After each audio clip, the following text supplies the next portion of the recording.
Yo, what's up? This time mga par, magre-react lang tayo sa isang video na napanood natin. Nabuso ng isang tricycle driver ang ibang lahi. Kaya kung bago ka pa lang dito sa FB ko, huwag mong kalimutang i-follow at i-share na din tong video. Let's go! I'm very close. Yeah, Only here. Only Red Planet, you know? yeah. You will go? Oh. How much? Okay, we will take his tricycle. I'm only like a 2-minute walk, but let's just try his tricycle. Interesting. How much, brother? Brother, how much first? How much? How much? How much? 50. Yeah. Okay, let's go. Wow, interesting. First time I've been in a tricycle. Welcome to Philippines. I like your bike. Yeah, motorbike. How many cc's? 200 cc. 200 cc. Yeah. Okay, nice. That's good. Fourth gear. Oh. Oh, nice. I also drive motorbike, but 150 cc. You? I drive 150 cc, yeah, Ah. not 200 cc.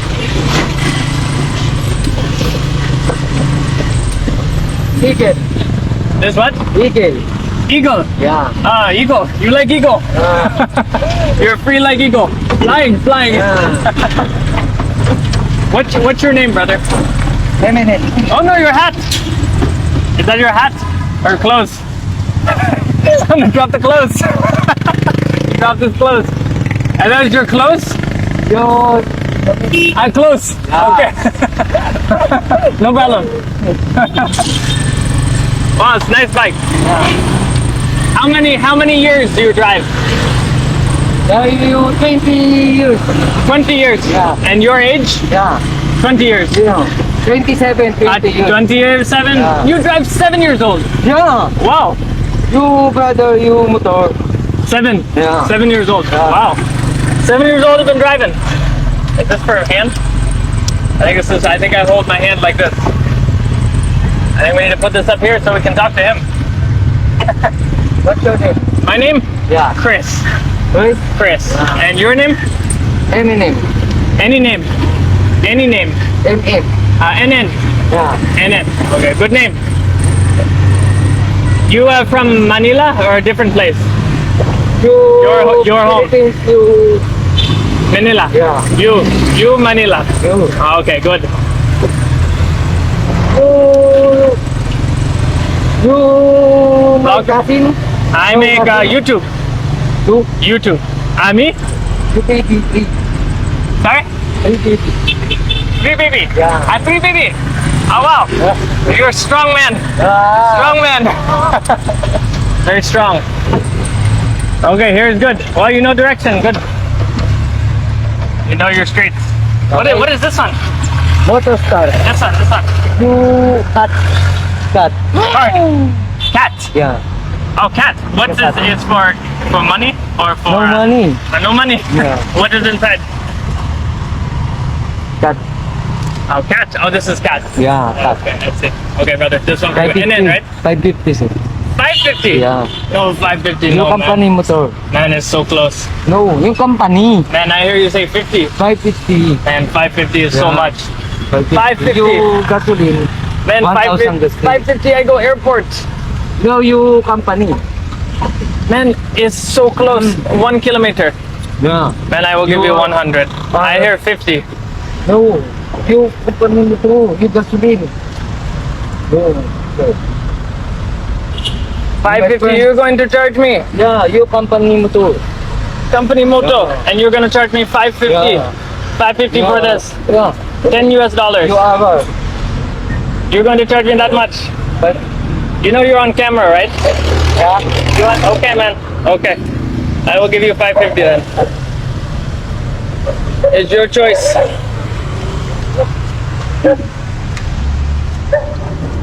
You say 50, man? Yes, you say 50. I hear you. Okay, man. There's your 550. Thank you. Yeah. You my friend. You. Next time, don't do this. No. This is not good, man. Yeah. This is not good. Next time, you don't do. Thank you, sir. Okay. my friend. No, I'm not giving more. Man, sorry guys, that put me in a bad mood. he said 50 at the beginning. Oh man, I swear to God.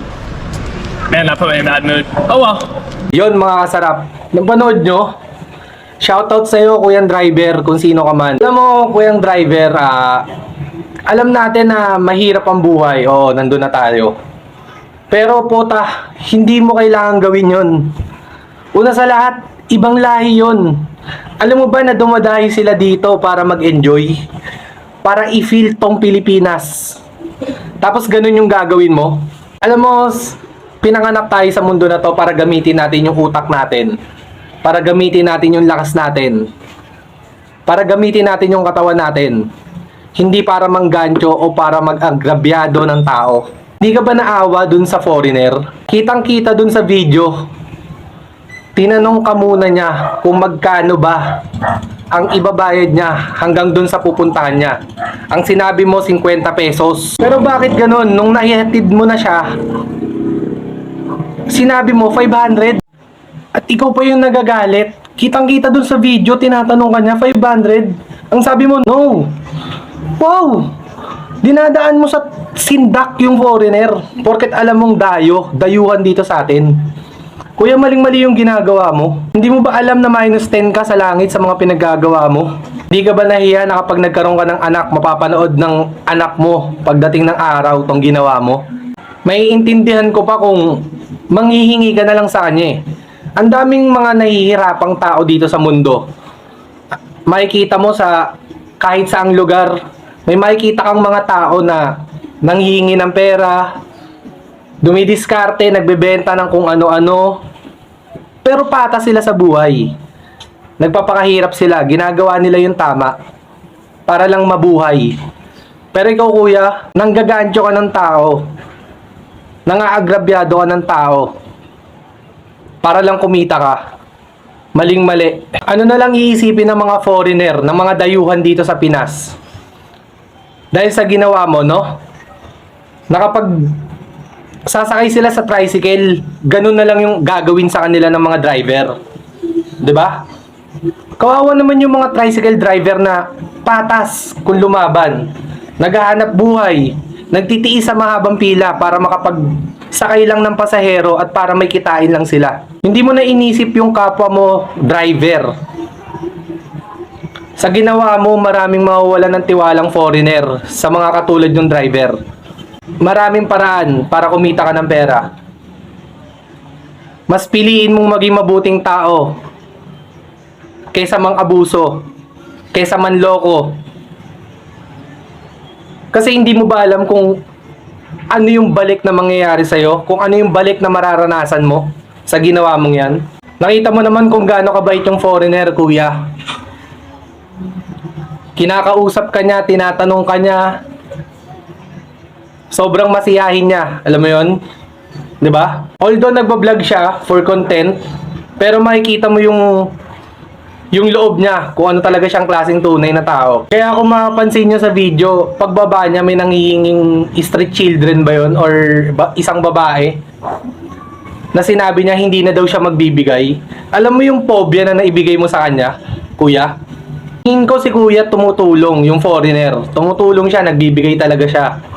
Dahil paminsan lang siya makakita ng mga ganong tao eh.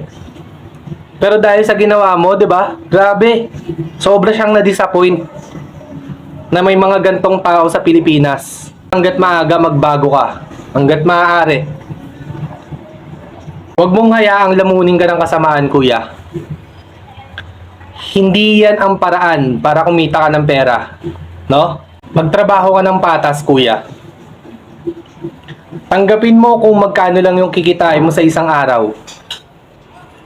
Alam mo, sa totoo lang kuya, yung matapos lang yung isang araw mo nang ligtas ka, ligtas yung pamilya mo, magising ka sa isang araw na wala kang nararamdamang sakit at maayos yung kalagayan ng pamilya mo, sobrang blessing na yun kuya. Sobrang ipagpapasalamat mo na yun sa Ama. Kaya makontento ka kung anong meron ka kuya. Makontento ka kung magkano yung kinita mo sa isang araw. Hindi mo na kailangan gawin yung mga ganyang bagay para lang kumita ka. Hindi pa ulian lahat para magbago ka. Yun lang masasabi ko sa'yo. Kaya sa mga taong pumapasok sa isip na manloko ng tao para kumita ng pera, wag na wag nyo nang gawin. Dahil hindi nyo alam yung karma na babalik sa inyo.